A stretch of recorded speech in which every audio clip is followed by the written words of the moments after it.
జరగండి మోహన్ కృష్ణ గారు, ఎస్విసిలో మళ్ళీ మీద ఒక ప్రాజెక్టు ఉందనేసి తెలిసింది. అది ఎంతవరకు వచ్చింది sir?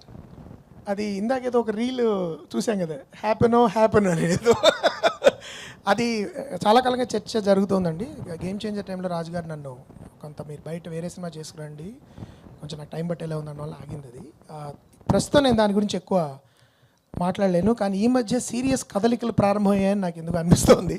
So probably will start moving in a good direction soon. అది ఉంది ఖచ్చితంగా. ఎస్పీసీలోనే రాజుగారు 2022 నుంచే చేద్దామని అంటున్నారు. అది we have to do that film. That's a commitment I have given to రాజుగారు. సార్ అందులో నేను హర్ష గారు ఉన్నామని ఆయన అడుగుతున్నాడు సార్, నన్ను అడుగుమన్నాడు. ఆడిషన్స్ డేట్ చెప్తాను నేను మళ్ళీ.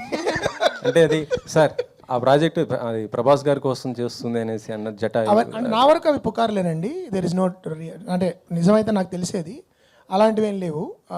At least they didn't come to me. అలా చాలా పుకార్లు were circulating for a while.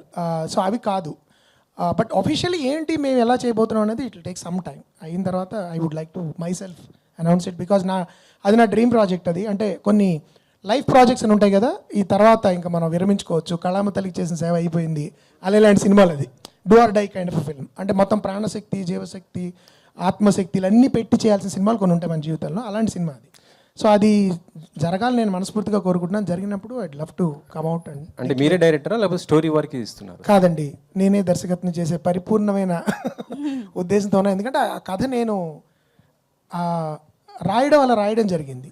నేను జనరల్గా స్టోరీస్ ఎవరికి ఇవ్వను.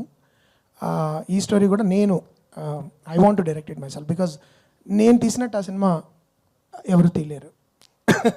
అంటే వేరే వాళ్ళు వేరేగా తీయచ్చు, but I know that I can do it. అంటే అది ఎలా తీయాలన్న దాని మీద స్క్రిప్ట్లోనే ఇట్స్ రిటన్ డౌన్. సో ఇది అహంకారంతో చెప్పట్లేదు.